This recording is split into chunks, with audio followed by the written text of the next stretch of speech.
A verdade é que o mito da beleza é só um instrumento dessa forma de competir entre mulheres que nos põe umas contra as outras.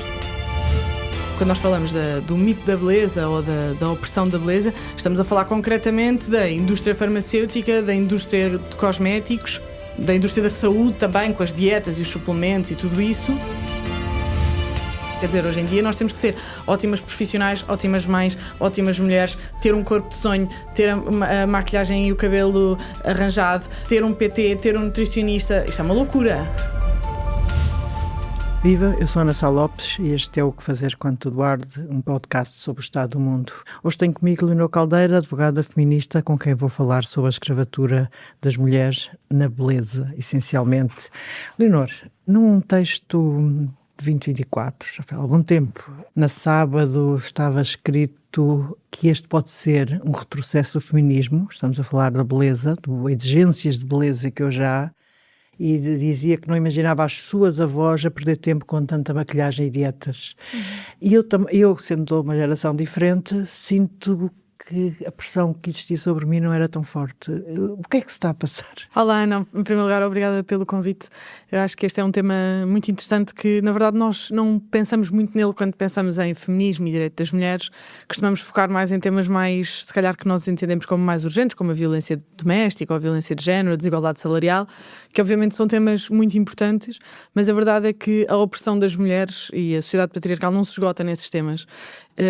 E a pressão estética que existe sobre as mulheres não é um tema de menor importância, talvez porque é algo que nos afeta a todas, ao passo que se calhar a violência doméstica ou a violência de género, embora seja também um fenómeno transversal e estrutural, a verdade é que há mulheres que nunca passaram por esses fenómenos, enquanto que a pressão, o mito da beleza, digamos assim, a pressão estética que existe sobre as mulheres é uma coisa que é impossível viver num mundo como mulher sem ter essa experiência, mais ou menos. E a verdade é que não é esse paralelo geracional que eu fiz, porque tenho a sorte de ter duas avós vivas nascidas nos anos 30, que têm agora 90 anos, e elas sim, como atravessaram o século XX, elas são o testemunho vivo dessa diferença. Ou seja, quando elas nasceram, o ideal de mulher era um ideal doméstico, um ideal da fada do lar, da esposa perfeita e da mãe perfeita. E à medida que as mulheres entraram em massa no local de trabalho, com a Revolução Industrial e com o pós-guerra, assim que a mulher se torna financeiramente independente e ganha direitos civis e direitos políticos, sobretudo em Portugal, que foi já bastante mais tarde, no século XX, quando isso se dá, o ideal de mulher muda de fada do lar. Claro que também permanece, nós ainda temos que ser a esposa e a mãe perfeita, mas agora há uma nova componente, que é a de ser bela e magra. Mas como é que isso acontece? Por exemplo, é que há mulheres lindíssimas que continuam a viver numa tragédia de se olharem ao espelho porque descobrem que têm mais um pneuzinho que não devia lá estar, ou meio quilo a mais. Eu não me lembro também disso acontecer na minha juventude. Sim, ou seja, no fundo é um mecanismo político muito consciente da sociedade patriarcal que o cria para manter as mulheres sobre o seu jugo. Porque quanto mais tempo as mulheres perdem a pensar no seu próprio corpo e a criar inseguranças sobre a sua própria aparência, sobre o seu corpo, sobre as suas rugas, sobre o seu pneu, sobre a unha, a cor da unha, a roupa, a maquilhagem, tudo isso é tempo que as mulheres perdem a trabalhar, a ler, a cultivar-se. E mais do que isso, não só o tempo que perdem, como também existe um substrato de competitividade com outras mulheres que nos afasta ou seja, o feminismo, um dos pressupostos do feminismo é a consciência de género e a sororidade que vem com ele. É nós entendermos mulheres e entendermos as outras mulheres como nossas irmãs e partilharmos essa experiência comum para conseguirmos ultrapassar os desafios do patriarcado. Da ditadura da beleza, eu agora lembro-me de uma história que é muito recente, a sororidade não existe, ou seja, é muito normal ver mulheres a chamar a outras gordas e essa, por exemplo, nas redes sociais, só agora lembrar-me que quando foi a posse do Presidente da República, o caso do vestido foi uma coisa clara. Lembro-me que houve uma comentadora da SIC que escreveu uma coisa de péssimo gosto, dar a entender que a mulher do Presidente da República era cheinha, vá lá, para não dizer gorda, uma coisa absurda, e depois vêm pessoas a defender a mulher do Presidente da República. Houve uma mulher nas redes sociais que de repente disse uma coisa absolutamente horrorosa sobre a comentadora em causa, portanto... E andamos nisto, e andamos nesse ciclo de chamar gorda e feia e gorda, velha, feia, velha, umas às outras. veste-se como uma prostituta ou não sei o que mais. Portanto, nós temos... É um lado de... Onde é que fica a sororidade no meio disto tudo? Não, ou seja, a sororidade não existe porque a sororidade é um pressuposto de feminismo e nós vivemos numa sociedade patriarcal, ou seja, não existe. Existe como forma de resistência, mas não existe como sentimento maioritário. A verdade é que o mito da beleza é só um instrumento dessa forma de competir entre mulheres que nos põem umas contra as outras. Porque numa sociedade patriarcal, o valor da mulher, seja o valor doméstico ou o valor estético, é sempre um valor da mulher enquanto acessório ao homem. E, portanto, o male gaze, não é? A atenção masculina, a capacidade de seduzir os homens, é aquilo que dita o nosso valor. E por isso é que, isto, do ponto de vista, quando nós falamos do mito da beleza ou da opressão da beleza, estamos a falar concretamente da indústria farmacêutica, da indústria de cosméticos, da indústria da saúde também, com as dietas e os suplementos e tudo isso. Que, enfim, claro que tem uma parte saudável, não é? Quando nós vamos ao ginásio e comemos melhor, claro que isso é bom, mas tipicamente é para nós ficarmos mais magras e, portanto, melhores no espelho daquilo que são o padrão de beleza ocidental, porque se formos, calhar, à Mauritânia as coisas são bastante diferentes, o que também nos mostra que o conceito de beleza é um conceito social e não objetivo e não um conceito de natureza, de biologia.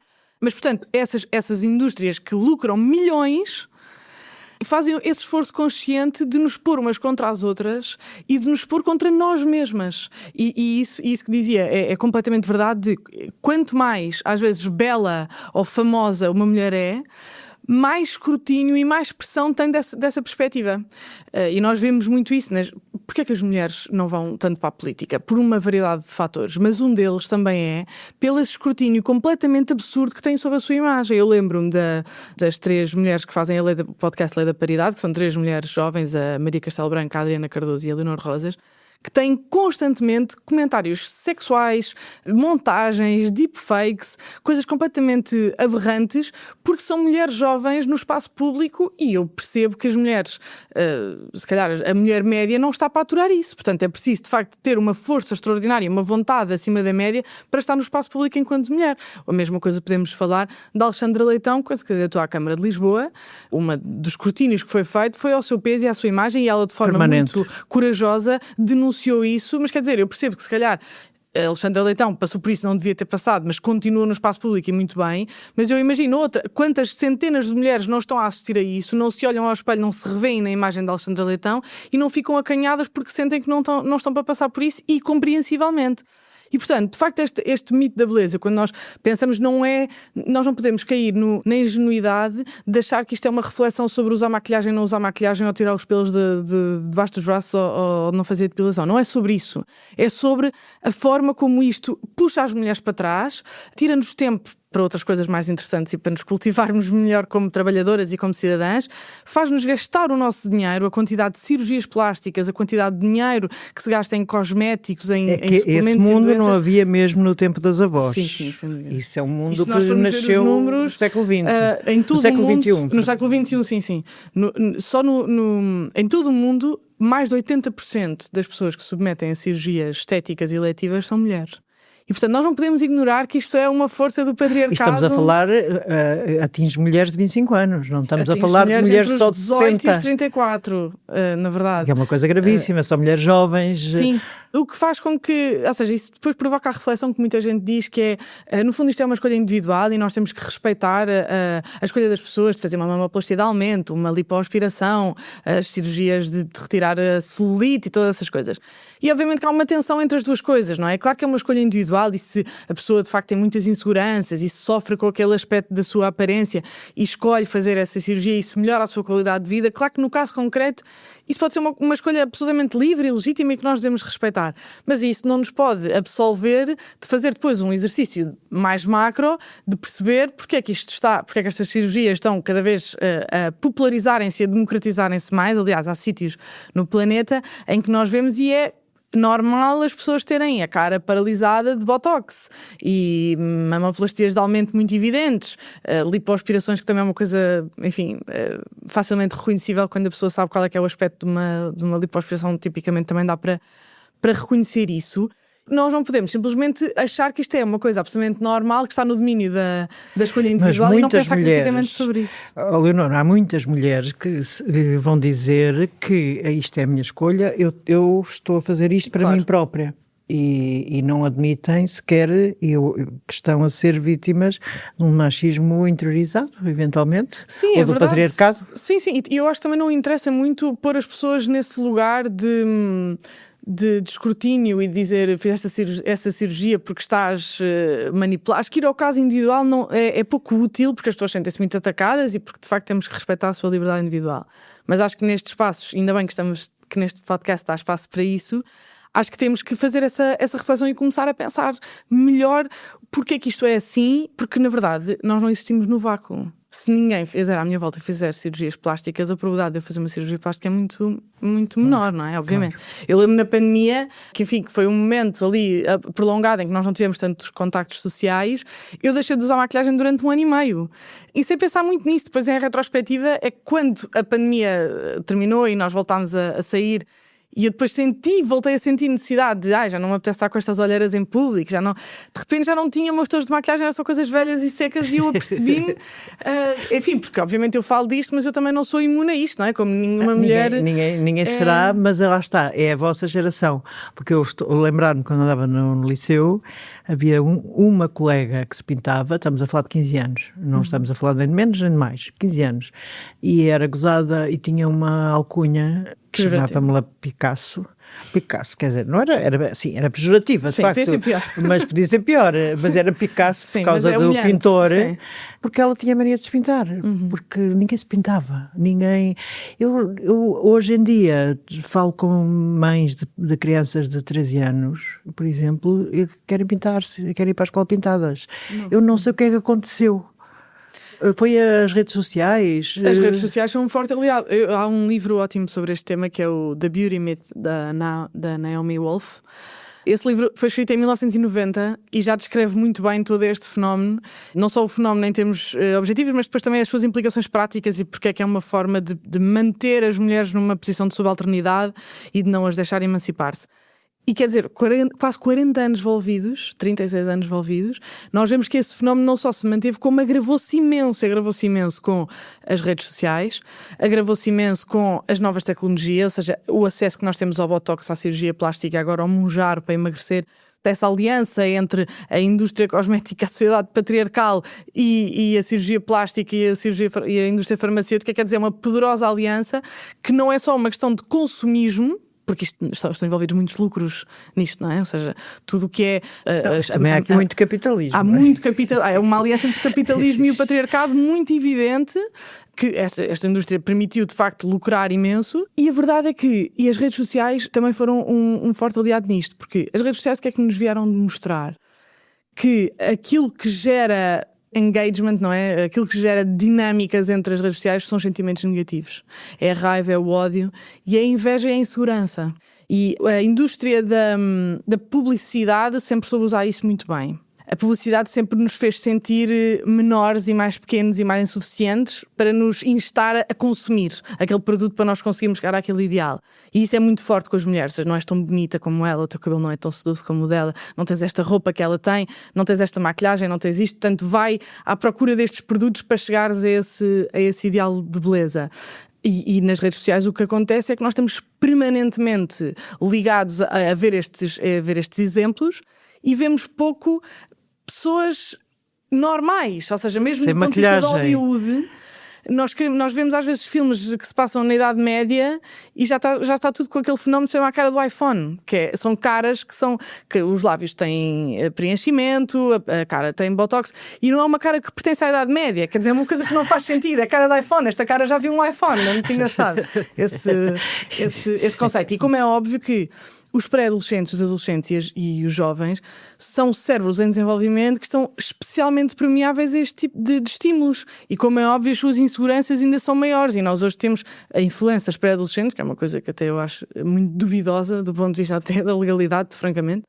Que temos meninas a fazerem aqueles despacha-te comigo, não é? Get ready with me, para ir para a escola e já a pôr a bandolete e a fazer uma skincare, uma rotina de cuidados de pele de 10 passos e com maquilhagens de 3 passos. Enfim, eu espero que elas sejam felizes e que estejam bem nisso. Ou seja, mais uma vez, eu não quero descer ao individual, mas para mim é difícil não pensar criticamente sobre estes temas e acho que a verdade é... Parece-me um admirável mundo novo, já bastante complicado. Bastante avançado. Estamos a falar de miúdas de skincare de 10 passos. Sim, 4 ou 5, a pôr ácidos e enfim, é muito perturbador, na verdade. Muito perturbador. Ver, porque, em rigor, é quase impossível ver esta indústria e a forma como nós vivemos a beleza e vivemos a estética feminina.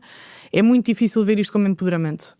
Para mim é muito difícil ver isto. Ou seja, eu sei que é possível. Obviamente, eu acho que a saída disto não é uma saída de vamos abandonar a maquilhagem e vamos abandonar a depilação e a moda, não é isso. Mas a maior parte das mulheres, eu lá está, não quero falar em assuntos individuais e questões individuais, mas neste momento... Dizer que isto não é uma questão de empoderamento é um ato de coragem, porque a maior parte das mulheres que faz todas essas coisas não aceita e pode começar a perguntar a quem quiser na rua que se sujeite a estes tratamentos de alta tensão de maquilhagem e de estética. Cirurgia até. Cirurgia, que muitos. implica sempre riscos, não é? Todas as mulheres vão dizer que é uma forma de empoderamento. Ou seja, isto é uma... Falar disto... Se uma pessoa chegar ao pé de uma amiga e dizer-lhe tu não tens noção, eu sei que é muito chato dizer isto às próprias pessoas, já falámos das questões individuais, tu não tens noção que estás a ser uma vítima do patriarcado, só que desta vez sujeitas-te ao ideal de beleza masculino e não a ser obrigada a fazer as tarefas domésticas, que hoje em dia essa questão já não se colocava-se em gerações anteriores. Ainda se coloca, na verdade, agora colocam-se as duas, no fundo. Ainda se coloca? Eu acho que o trabalho doméstico está muito desequilibrado. As mulheres fazem muito mais tarefas domésticas que os homens, mesmo em relações heterossexuais. Na geração de 30 anos? Não, na minha. E eu tenho pessoas, eu estou numa geração em que as pessoas começam a ter filhos, que é precisamente quando essa questão se agrava especialmente. E a diferença de trabalho doméstico e de trabalho chamado reprodutivo com as crianças é uma coisa abismal. Claro que há exceções, mas diria que são exceções. Sim, nos filhos, de facto, já tinha reparado que há uma grande diferença ainda. Ou seja, no fundo nós estamos a acumular fontes de opressão. Claro que estamos mais livres do que estavam. Eu quero acreditar que nós estamos ainda assim mais livres do que estavam gerações de mulheres anteriores, mas nós não podemos ignorar este concurso de fontes de opressão que hoje em dia existe. Quer dizer, hoje em dia nós temos que ser ótimas profissionais, ótimas mães, ótimas mulheres, ter um corpo de sonho, ter a maquilhagem e o cabelo arranjado, ter um PT, ter um nutricionista. Isto é uma loucura. Não, isso ninguém aguenta. E sobretudo quando nós pensamos no que os homens têm que fazer, que é existir, respirar. Tomar banho e vai-se falar com profissionais de saúde e dizem que os homens têm fraca higiene pessoal. Portanto, enfim. Estava aqui a pensar há 50 anos as mulheres não podiam sair do país sem autorização do marido. Havia toda a lei, a advogada Leonor Caldeira sabe melhor a lei do que eu, que havia antes da Revolução de Abril. E a violência doméstica era tolerada, havia todo um rebaixamento da mulher relativamente ao homem. Mas esse lado, ou seja, isto nunca mais nos libertamos. Nunca seremos livres. O que é que evoluímos muito em termos legais nos últimos 50 anos, isso é inegável. Não se pode sair daí. Agora, estas novas opressões, e eu só vejo, não vejo muita gente a ter consciência disso, nem mulheres nem homens, porque os homens também eram feministas no meu tempo, havia homens feministas, havia homens que defendiam que as mulheres não podiam arcar sozinhas com a... Também há homens feministas hoje. Sim, claro, há sempre homens feministas. Sim. Agora, eu não percebo é como é que esta escravatura, já falámos das redes sociais, falámos do capitalismo no sentido da multiplicação de oferta que não havia, nós éramos um país muito pobre nos anos 70, sim. Portanto, eu própria colocava-se menos porque o nosso sonho era ter umas calças leves e não havia, ter uma loja era uma sorte, ou seja, também tem a ver com o lado de capacidade de aquisição, que realmente disparou nestas décadas, nas últimas décadas, sem dúvida nenhuma, até para a globalização trouxe coisas mais baratas, há toda uma explicação económica para termos agora este novo problema. Agora, persiste a violência no namoro e eu tenho a ideia de que, com esta história da manosfera, dos rapazes a votarem Chega, de que os miúdos, estou a falar de jovens de 20 anos, 25 anos, até menos que isso. Ou até menos que isso, são um problema. Ou seja, exatamente. No fundo, isto são tudo reações ao feminismo. Isto são tudo reações ao avanço dos direitos das mulheres. Se nós pensarmos na mulher sempre como um acessório do homem e os últimos 100 anos como uma forma em que a mulher se tenta emancipar desse... E emancipa, de facto, não só tenta, mas como consegue... atingindo o local de trabalho, tendo rendimentos próprios, conquistando alterações legislativas que lhe conferem direitos como cidadã igual ao homem, pelo menos na letra da lei, na maior parte dos setores. Vão sempre existir reações, vão sempre existir formas de tentar destruir esse progresso. Ou seja, não sei quem é que criou a ilusão de que o progresso seria linear, porque não é, nem nunca foi. E, portanto, é bem possível que nós atravessaremos períodos de retrocesso, de verdadeiro retrocesso. E a forma como as próximas gerações, com a popularidade de ideias conservadoras, com a emergência, outra vez, do ideal de mulher tradwife, de mulher tradicional, que acumula outra vez o papel... Ainda não chegou aqui a Portugal isso, pois não? Bom, eu já vi pessoas na televisão portuguesa a dizer que prefeririam estar a tomar conta dos filhos em vez de estar no local de trabalho. E, portanto, isso já é um assobio a esse género de discurso. Porque esse género de discurso que diz é que é humilhante para uma mulher que tem um marido ter um chefe.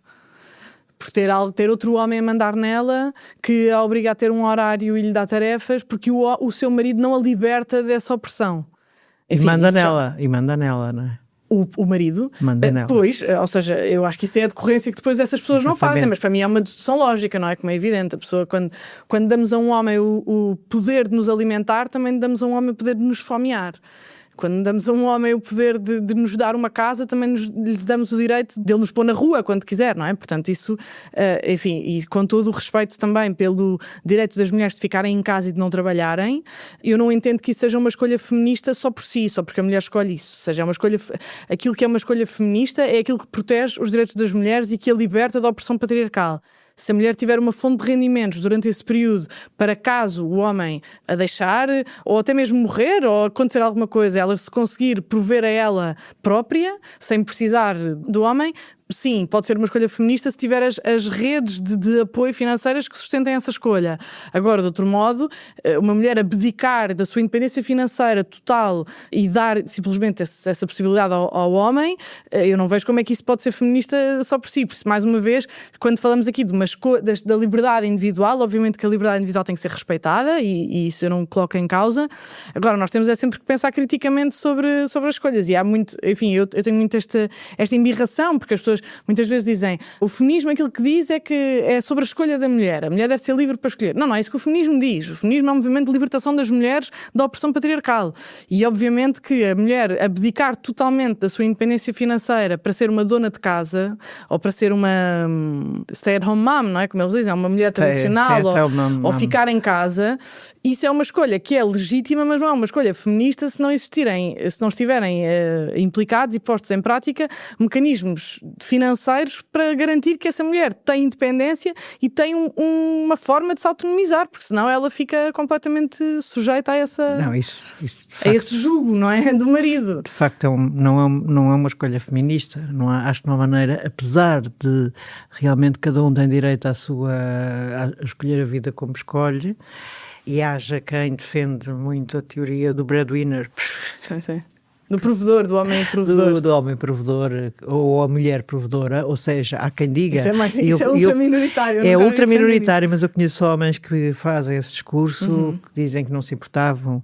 Agora, em teoria, até não é? Ponto, Em teoria, pois, exatamente. em teoria, sim. Em teoria, na prática eu não conheço ninguém que nenhum homem. Mas se virmos esteja... online as influencers que mostram esse ideal de threadwife, eu consigo pensar na Nara Smith, que é uma muito conhecida americana, e numa que era bailarina em Juilliard, salvo erro, e depois saiu da sua carreira de bailarina para ter, agora acho que teve o 10º filho com um milionário americano, e eles têm uma quinta no meio dos Estados Unidos, e ela tem uma página que é The Ballerina Farm, e o New York Times fez uma peça sobre ela, sobre como é que aquilo é, e se ela de facto é livre ou se ela é oprimida.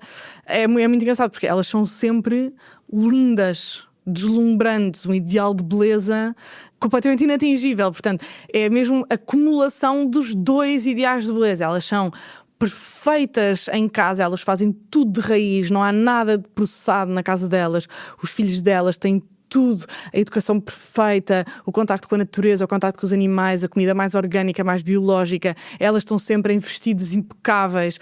Tudo é perfeito e elas estão, claro, depois de parir, estão com uma barriga chapada e estão com o cabelo impecável. Ou seja, tudo isto vende às mulheres esta ideia de que tu nunca vais ser suficiente.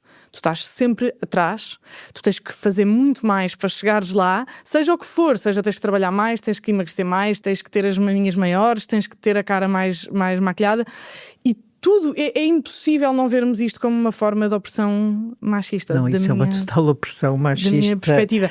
Pronto, e claro que nós pensamos no dia-a-dia, se calhar as mulheres não sentem isso, ou não seguem essas influências e acham sempre, tipo, eu estou imune a isso não me afeta, mas a verdade é que é isso, mais ou menos, com algumas mulheres mais intensamente e com outras menos intensamente, e ainda bem que há pessoas que vão escapando a isso, e apesar de tudo eu acho que no panorama do mundo ocidental, Portugal não é de todo o país onde as mulheres vivem mais obcecadas com a beleza, não acho que seja assim. Qual é que acha que...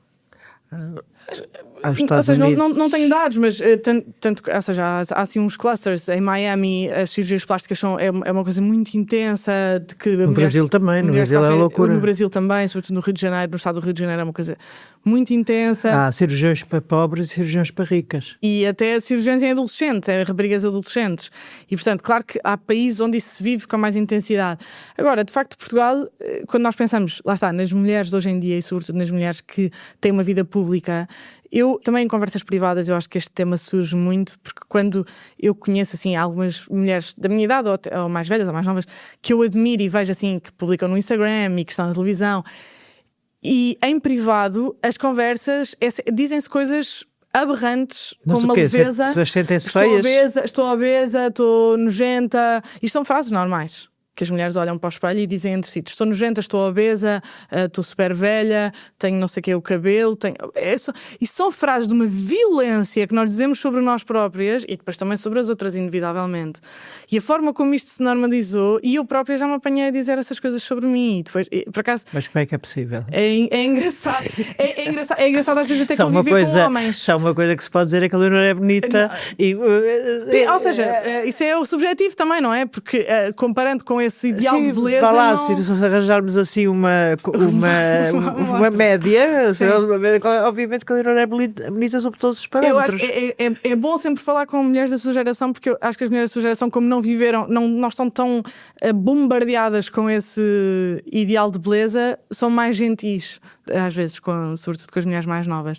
E também comparando com os homens. Sim, nós não, é verdade, nós não éramos matraqueadas com ideais de beleza, nem com roupa XPTO, nem com, quanto muito menos, aliás, com operações plásticas. Embora a minha geração está a começar nas operações plásticas, porque, enfim, chegou a uma certa idade.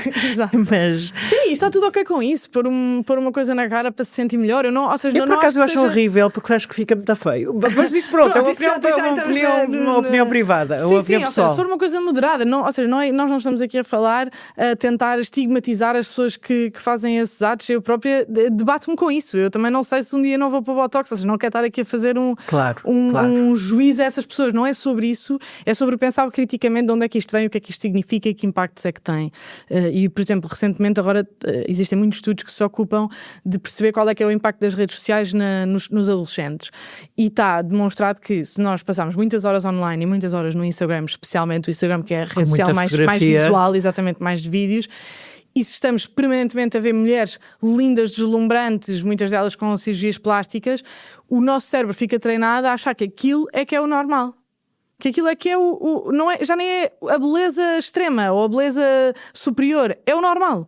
E portanto, depois nós olhamos ao espelho e vemos uma pessoa que se calhar tem uma beleza média ou até abaixo disso e ficamos completamente destruídas na nossa autoestima por causa disso. Aliás, até há assim umas reflexões sobre os reality shows do início do século XXI, portanto nos anos 2000, como é que as pessoas pareciam nas primeiras edições, que eram pessoas completamente normais, com os dentes às vezes tortos, os dentes amarelos, algumas menos cabelo, mais cabelo, mulheres de todos os tamanhos, todos os feitios, com celulite a mais, enfim, coisas normais, típicas. E hoje em dia nós vamos ver alguns programas e elas são toda a gente iguais. É deslumbrante e toda a gente é igual, portanto há uma certa uniformização das feições, não é? Toda a gente tem lábios grandes, toda a gente tem cara afinada, toda a gente tem as tensões de cabelo, ou seja, é ok a pessoa querer isso individualmente, mas depois quando removemos um bocadinho e olhamos para isto de uma forma estrutural. Se olhas para a floresta ficas um bocado assustada. Desculpa lá, 200 pessoas iguais umas às outras. Eu acho que é de pensar duas vezes. E de facto, quando nós pensamos nisto, aquilo que vemos é que o que está subjacente é sempre essa ideia de male gaze, de o que é mais apetecível para os homens, que é as mamas grandes, o rabo maior, os lábios, ou seja, depois em conversa com homens, eles depois dizem, mas vocês é que são as polícias umas das outras e nós não somos assim tão exigentes e vocês é que depois querem ocupar da cor do cabelo, que não é este tom, e a unha, que não sei o quê. E é certo que depois nós, há uma certa síndrome de Estocolmo disso, não é? Que é, de repente, como somos nós que temos que dominar esses conhecimentos, depois também ficamos obcecadas e também já queremos tudo a perfeição e já o tom certo e já entramos numa escala que se calhar os homens também já não se importam com isso. Mas, de raiz, as feições que nós estamos a tentar ter e procurar ter são sempre aquelas que se entende que os homens gostam mais. E na verdade eu acho que a saída disto não é dizer às mulheres não usem maquilhagem, não façam a depilação e não comprem roupas que acham bonitas, não é sobre isso, é muito mais sobre essa ideia, tentar cultivar mais esta ideia de sororidade e de ver a beleza como algo que pode existir de formas diferentes. E que todas as mulheres, nós podemos ser belas em vários tamanhos, com várias caras, com cara cheia de rugas, com 90 anos, pode haver beleza há beleza numa mulher idosa que nunca fez nenhuma cirurgia estética, ou numa mulher que é obesa.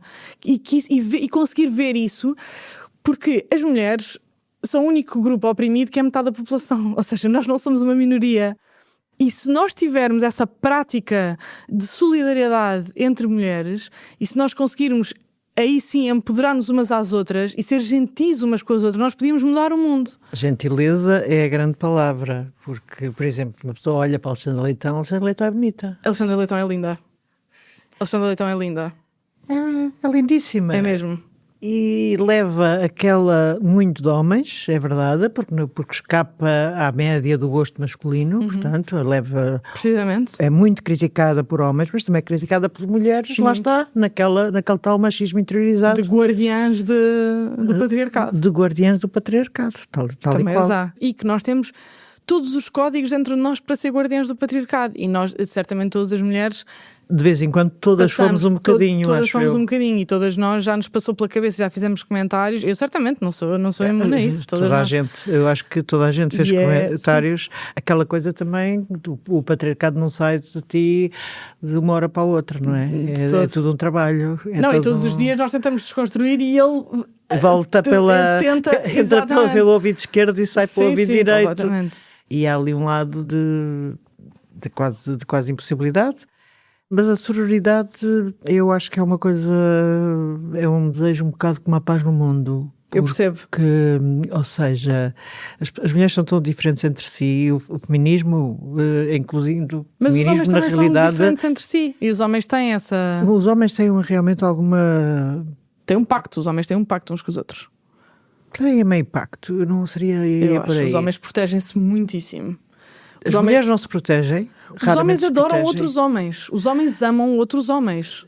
Os homens adoram passar tempo entre si, mais do que passar tempo com mulheres. Os homens adoram ler outros homens. Mas as mulheres também gostam muito de passar tempo entre si. Sim, mas os homens, o lugar que os amigos têm na vida dos homens é um lugar muito maior do que as amigas têm na vida das mulheres. Absolutamente. Nós vemos a prática, quando as mulheres estão numa relação, o típico é as mulheres, acontece muitas mulheres afastarem-se das amigas, ou só estarem com as amigas quando o homem, o marido ou o namorado não pode estar com elas porque tem outras coisas. Nós vemos isto na prática do dia-a-dia. Não tinha noção disso, achava eu que tenho esta percepção. A minha percepção é que as amigas, o ambiente de amigas e sair só com amigas também, claro, era que uma coisa... Mas os homens são muito mais treinados e são muito mais socializados para valorizarem outros homens do que as mulheres.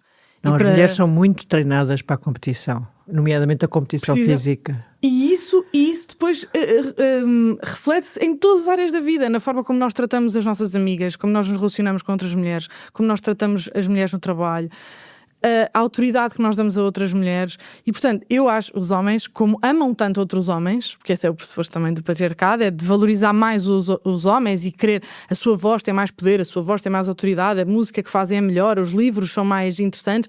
Nessa perspectiva, claro que os homens têm um pacto com eles. Os homens sabem que são homens, gostam de se proteger quando os amigos assediam, ou mesmo violam, ou mesmo batem. Há um pacto de encobrimento. Só assim é que chegamos aqui.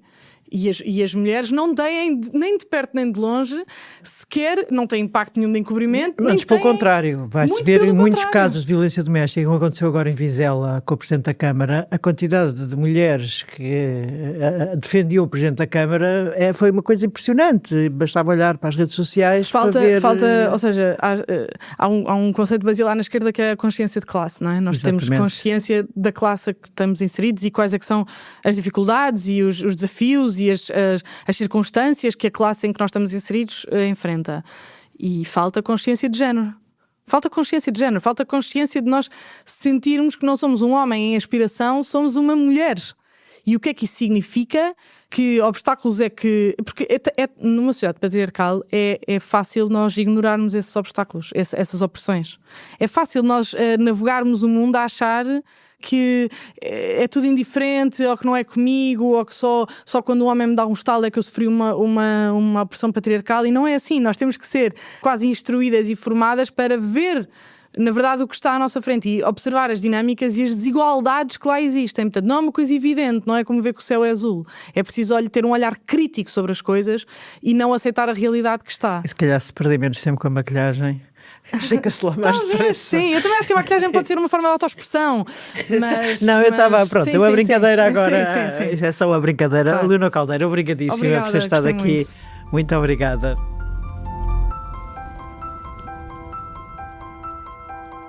Para não perder os novos episódios, subscreva este podcast do Público na sua aplicação preferida. Para além deste programa, há mais para descobrir em público.pt/podcasts. O Público fica no ouvido.